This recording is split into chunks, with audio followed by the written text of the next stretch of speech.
अस्सलाम वालेकुम रहमतुल्लाहि व बरकातुहू। जी देखिए साहब, मैं अमजद बात कर रहा हूँ, जो कि अभी सोशल मीडिया पे कुछ दिन पहले काफ़ी सारा वीडियो एक वायरल हुआ, जिसकी वजह से बहुत सारी बदनामी भी हमारे भाई की, जो सईद भाई, जो उनके जो ससुराल वालों ने उनके ऊपर एक झूठा एलिगेशन लगा के उनके ऊपर झूठ बात करके जो है सो उनको बदनाम करने की काफ़ी सारी कोशिश करे, और जो है सो उसके बाद पुलिस स्टेशन में जाके कंप्लेन करे। लेकिन मैं इसलिए आया हूँ अभी न्यूज़ पे कि मैं उनके जो भी उन्होंने बोला है, तो उस बात के मैं यहाँ पर एक उनको जवाब देने के लिए आया हूँ कि उन्होंने क्या क्या झूठ बोला है।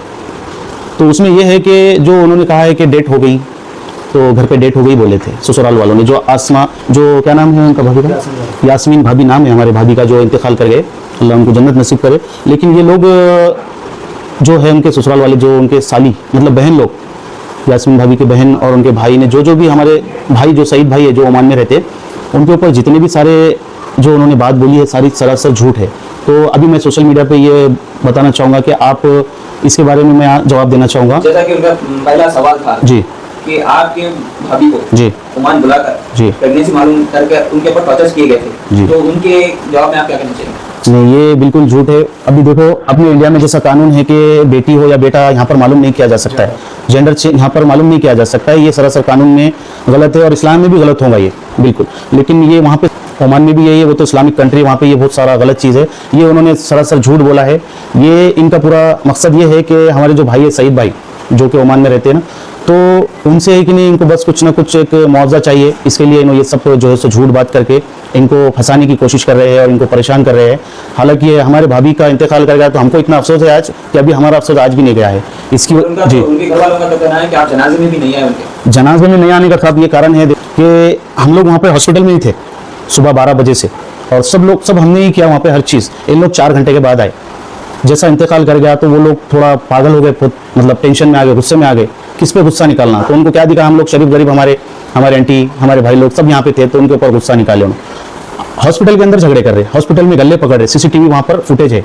हम लोग वहाँ पे 4-5 लोग खाली हमारे, और उन्होंने 70-80 लोग वहाँ पर पूरा मारने की, कि नहीं पूरी एकदम उन्होंने पूरा प्लानिंग कर लिए थे कि इनको कैसा ना कैसा मारना। तो हम लोग क्या किए वहाँ से, हालांकि ये हमारे भाई है, इनके ही साइन पे वहाँ पे डेड बॉडी मिली है, इन्होंने थे वहाँ पे, क्योंकि मेन अटेंडर मैं था। उनका कहना है कि उनके भाई का कहना है जी कि आप लोग हॉस्पिटल आने के बाद कोई भी नहीं थे, खाली कॉल करके चले गए और आज हमको डेड बॉडी मिली, जैसा कि आप वीडियो भी देखे होंगे। नहीं, ये बात सरासर गलत है। ये बात सरासर गलत है कि उनको कॉल नहीं करे, क्योंकि ये हमारे वालिदा का फ़ोन है। इसके अंदर कॉल्स की डिटेल भी है कि आदिल जो नाम है, हमारे यास्मीन भाभी के भाई है, बड़े भाई है, उनको कॉल करके बोले कि है ना हॉस्पिटल लेके जा रहे, आप आओ। हाँ, वालेकुम सलाम। उनको दवा खाने को लाई है, मैं उनको ऊपर दम चढ़ा है, वो दम आ रहा उनको, तो पूरा वो लोगों के इन्फॉर्मेशन में रख के ही हॉस्पिटल को लेकर आए। मगर वो लोग क्या किए कि जल्दी वो लोग आए नहीं। 12:30 बजे के टाइम पे उनकी तबीयत ज़्यादा ख़राब हो गई थी, तो उनको हॉस्पिटल लेकर गए, बिस्मिल्लाह हॉस्पिटल। वहाँ पर डॉक्टर देखकर बोले कि भाई ये हमारे लेवल के ऊपर का है, ऑक्सीजन लेवल कम हो गया उनका, उनको बड़े हॉस्पिटल में लेकर जाओ बोल के बोले। तो पहले मैत्री का सोचे थे, उनको कॉल करके बोले मैत्री लेकर जा रहे। फिर बाद में है ना डिसाइड करे कि भाई वहाँ पर मैत्री हॉस्पिटल में बेड खाली नहीं थे, तो असरा हॉस्पिटल लेकर जाने के लिए डिसाइड करके असरा हॉस्पिटल लेकर चले गए। वहाँ से भी कॉल करे कि भाई आप जल्दी आओ, तो वो लोग कुछ 3 बजे के टाइम पे असरा हॉस्पिटल लेकर गए थे। तो वो लोग आए तकरीबन 5-5:30 बजे। ऑलरेडी हमारे भाभी जो थे वहाँ पर हयात में थे, अल्हम्दुलिल्लाह। उनका ऑक्सीजन लेवल वहाँ पर समझो है ना बहुत कम हो गया था, तो वेंटिलेटर लगाओ बोलकर और डॉक्टर बोले। अब मेन अटेंडर की जगह पे उनको बोले कि भाई जाओ के साइन मारो, ये अब कंडीशन ये है। मगर वो लोग जाके साइन नहीं मारे। फिर मुझे हिम्मत करके जाके साइन मारना पड़ा, क्योंकि मेरे बड़े भाई भी यहाँ पर नहीं थे। अब मजबूरी में मेरे को है ना वो चीज़ करना पड़ा।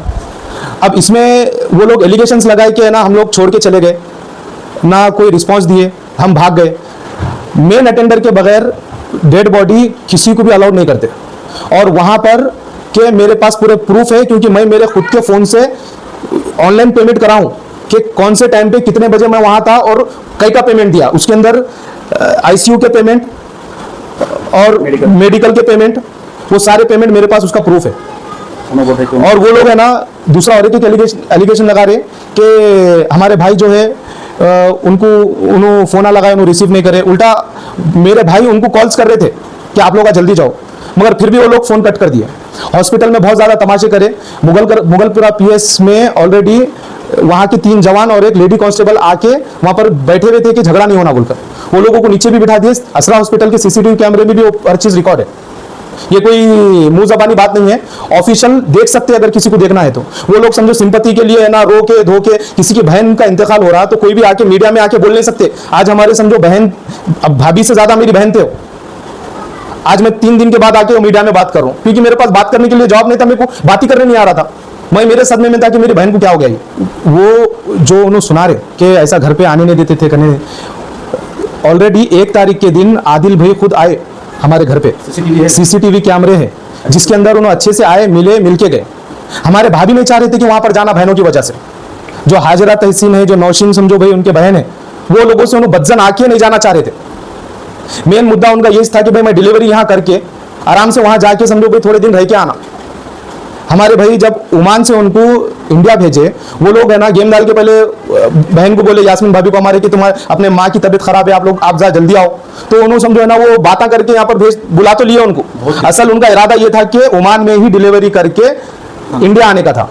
वो लोग उनको कॉल्स करके परेशान करके धमकियां दे के उनको बुलाए। वो बुलाने के बाद, यहाँ पर बुलाने के बाद भी हमारे भाई उनको वहां पर भेजे। वो भेजे से उनके पास, हमारे भाई के पास, वहां का जो मैटरनिटी हॉस्पिटल है उसके रिपोर्ट से, जो उनके घर के पास में है। पर उन लोगों का तो कहना है कि जब ओमान से बाहर वापस आए वो डिलीवरी तक भी उनके घर को नहीं आई। तो अगर वैसी बात रहती थी तो मैटरनिटी हॉस्पिटल जो सनत नगर पे, संतोष नगर पे है, तो वो कहां से आता था? और उसके अलावा में उन्होंने जो ये झूठे बातें जो कर रहे कि नहीं भेजे, नॉर्म प्रैक्टिकल एक बात बोलता हूं मैं कि अगर किसी के घर वाले अगर ऐसा नहीं भेज रहे, कोई खामोश नहीं बैठता आज के दौर में। यहाँ पर अभी पुलिस प्रशासन है, हाँ भाई, लॉ है, जुडिशियल है भाई, हर तरीके से लोग परेशान कर देते हैं। ऐसे टाइम पे अगर कोई नहीं बोल रहा कि भाई नहीं भेजते बच्ची को, बोले तो इतनी दादागिरी कोई नहीं कर सकता। मगर यहाँ पर हमारे भाभी नहीं चाह रहे थे वहां पर जाना, क्योंकि देखिए पहली जो शादी हुई थी उनकी, फारूक नाम ही समझो जो शख्स था, अब उन्होंने जो है हमारे भाई के सामने बोले ये बात कि पहली शादी टूटने की वजह उनके 2 बहना है। वो लोग है ना उनको गलत सिखाते थे, कहते कि ना तुम अपने शौहर को दबा के रखो, हाँ उनसे तुम समझो ऐसी बात करो, उनको जवाब दो, हाँ अगर तुम उनको समझो भाई अपने मुट्ठी में रखेंगे तो तुम्हारा फ्यूचर सही रहेगा। ये सब बातें उन्होंने सिखाते थे। उसकी वजह से उनके बहनों को पसंद नहीं करते थे और उन्हें जाना भी नहीं चाह रहे थे। वो चीज़ का भी रिकॉर्ड है हमारे पास कि उन्होंने खुद समझो उनके फ़ोन से हमारे भाई को बोले कि मैं नहीं जाना चाह रही हूँ वहाँ पर। बहना ने बोले ना कि ऐसा ऐसा बना के रखो, कि ऐसा ऐसा करो, फ्यूचर अच्छा रहेगा, उसको करने की जरूरत ही नहीं थी। हमारा भाई इतना भोला पाशा है बेचारा, कुछ ओमान में रहते उन्होंने भाभी हमारे कुछ नहीं भी करे तो वैसे रहते थे उनके साथ अच्छे। इसलिए ना भाभी का क्या कहना था हमारा कि मैं वहाँ नहीं जाती, वो मेरे मायके के घर पे मेरे को नहीं जाना है, वहाँ गए तो ये और कहीं ना कहीं ये शादी में धरा रही है। वो लोग बोल रहे कि मोहता में समझो नहीं आए, तकफीम के लिए नहीं आए। मैं तकरीबन उनको है ना 15 से 20 कॉल्स करा, जिसके अंदर है ना उनको मैं बता रहा हूँ कि भाई ये चीज़ है। वो लोग मेरा फ़ोन रिसीव नहीं करे, एक फ़ोन भी मेरा रिसीव नहीं करे। वो टाइम पे ऑलरेडी मेरे mummy care hospital Banjara hills में एडमिट है। वो लोग झगड़े करे वहाँ पर असरा हॉस्पिटल में, मेरे मम्मी के ऊपर हाथ उठाए, मेरा गला पकड़े उनके बहन। ये सब सीसीटीवी कैमरे में रिकॉर्ड है। मैं कोई मुंह जबानी बात नहीं करूँ उनके जैसा कि भाई मैं खाली बोल दे रहा हूँ और कोई बात का सर नहीं पैर नहीं, ऐसी कोई बात नहीं है। मैं ना प्रैक्टिकल बात कर रहा हूँ, मैं जो प्रूफ के साथ दे सकता हूँ। वो टाइम पे हम ऑलरेडी डिस्टर्ब है। वो लोग जाके पुलिस स्टेशन में हमारे नाम से कंप्लेंट कर रहे कि हमने मार दिए। मारने के लिए शादी करते, हाँ अगर ऑलरेडी उन्होंने वहाँ पर ओमान में गए, इतने 5-6 महीने उन्होंने वहाँ पर रहे, उनका पूरा वहाँ पर है ना ट्रीटमेंट हुआ, वहाँ पर उनको है ना पूरा इलाज हुआ, तकरीबन 90% इलाज तो वहाँ हो गया। हाँ यहाँ आने के बाद यहाँ की रिपोर्ट के अंदर भी उन्होंने हेल्दी थे। ये डॉक्टर बिस्मिल्लाह हॉस्पिटल में डॉक्टर बरकतुल्लाह साहब का खुद बयान है। अगर ऐसा नहीं होता था, अगर हमारे पास खुदा ना खास्ता कुछ होता था ना, तो पुलिस, हैदराबाद पुलिस हमारे ऊपर केस डालती थी, पोस्टमार्टम होता था। वो लोग क्या कर रहे कि भाई पब्लिक के सामने ये बता रहे हमारी बहन मर गई, ये लोग मार दिए। आज के दौर में इतना हिम्मत किसी के पास नहीं है और इतना समझो है ना कोई भी अनएजुकेटेड नहीं है कि बच्चों के साथ में ऐसा पैदा हो रही, मार दे रहे, कर दे रहे, ऐसा कुछ भी नहीं है। उल्टा उनको वो चीज का अफसोस था कि पहली वाली बीवी मायके से हॉस्पिटल एडमिट हुए, उन्होंने गांधी हॉस्पिटल में उनकी डेथ हुई। हाँ वो टाइम पे का उसका भी इशू बना दिए। अब उसमें बोल रहे कि है ना पहले वाले बीवी उनके वाली साहब का इंतकाल होगा। वो लोग हयात है, उनके पास कोई पक्की इन्फॉर्मेशन नहीं है कि है ना हम कुछ बोलेंगे तो मार्केट के अंदर समझो ये चीज चल जाएंगी। वो सिर्फ फेमस होने के लिए जो चीज़ें करे वो चीज़ अलग थी। भाई अपनी बहन मरी, इंतकाल हुआ तो लोग कुरान पढ़ के वो चीज़ तिलावत करते, बाद में बैठ के वो बातचीत निकालते कि भाई तुम ऐसा करे क्या, सवाल करते। यहाँ पर वो सिचुएशन नहीं थी।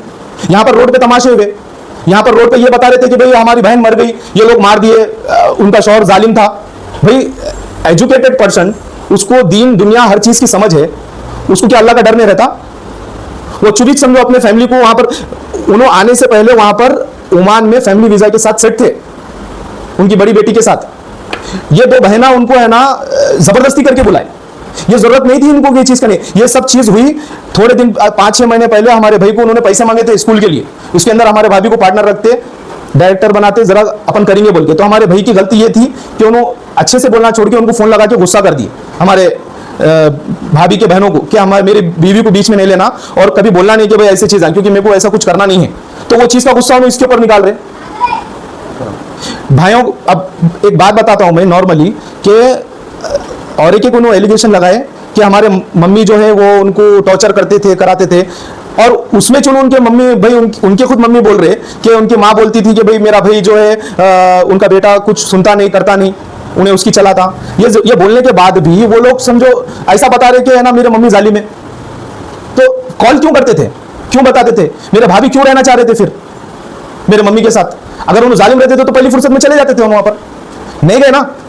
उल्टा उनको उनके माँ से तकलीफ थी ना उनके भाइयों से तकलीफ थी, सिर्फ उनको तकलीफ थी हाजरा से और नौशीन से, बस वो दोनों की वजह से उन्हें वहां जाना नहीं चाह रहे थे। और मैं ये एक बात बोलना चाह रहा हूं कि वो लोग हमारे बारे में गवर्नमेंट से और सरकार से भाई ये सवाल कर रहे हैं कि हमको इंसाफ दो।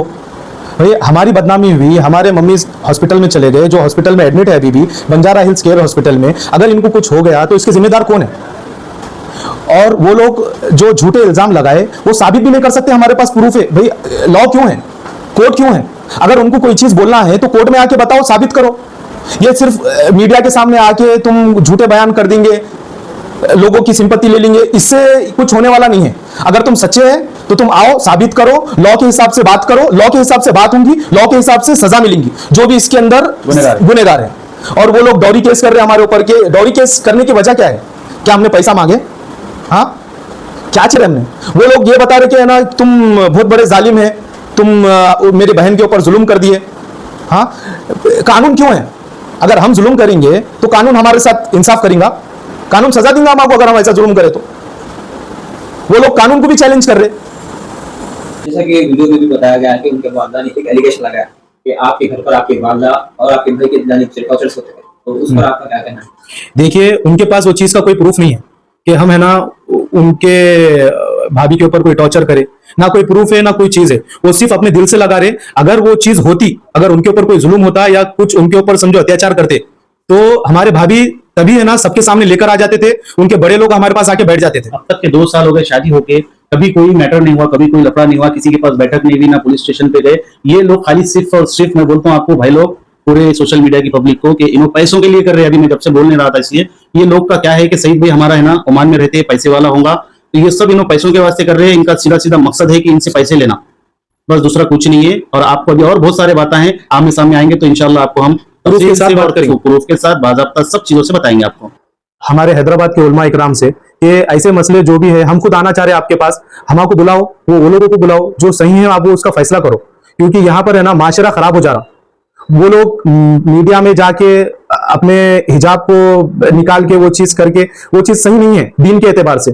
तो हम खुद आना चाह रहे हैं। अगर उलमा इकराम समझो है ना ये चीज हमको बुला रहे, या वो लोग बोलेंगे कि भाई आप आओ, आके बैठ के बात करो, तो हम आके बात करेंगे इंशाल्लाह। मगर हमारे भाई के ससुराल वालों से गुजारिश है, यास्मीन भाभी के घर वालों से गुजारिश है कि आप लोग सच्चाई बात बताओ, तो वो बात के ऊपर है ना अल्लाह भी समझो राजी रहेगा और पब्लिक भी सेटिस्फाई होंगी। आप झूठ बात बोलेंगे तो वो बात की कोई वैल्यू नहीं है। अगर बात कर रहे हैं आप तो प्रूफ के साथ बात करिए। जैसे हमारे पास बिल्स है, हमारे पास रिपोर्ट्स है, हमारे पास सीसीटीवी कैमरे है, हमारे पास डॉक्टर का बयान है, हमारे पास हर चीज का प्रूफ है कि हम जालिम नहीं है। आप हमको जालिम बना दिए, आप ये गलत करें, आप ऐसा नहीं करना था। ये जो है अल्लाह आपको माफ करेगा इंशाल्लाह। मगर आपको अगर सही तरीके से अगर समझो हमारे से कुछ बाइट करना है तो आप या तो उलमा इकराम के जरिए से करिए या तो जुडिशल के हिसाब से करिए। आप सिर्फ मीडिया को बीच में लेके हमारी बदनामी मत करिए, क्योंकि हमारे भी घर में बच्चियां हैं, आपके भी घर में बच्चियां हैं। इससे माशरे के ऊपर बहुत ज्यादा फर्क पड़ता। आप बात को मेरी समझिए। मैं आपको है ना एक मेरे दिल से समझो है ना, मैं बता नहीं सकता हूं कि मेरे को कितनी तकलीफ हो रही है बयान देने में भी, क्योंकि ये तकलीफ देते हुए मैं बयान कर रहा हूं कि मेरे भाभी के इंतकाल हो गया और ये टाइम पे मैं है ना ऐसा बयान दे रहा हूं जो कमर्शियल बयान है। ये मेरे लिए अच्छी बात नहीं है। ये मैं खुद मेरे दिल से भी, मैं अफसोस के हिसाब से मैं दे रहा हूं ये बयान। ठीक है, अल्लाह हाफिज।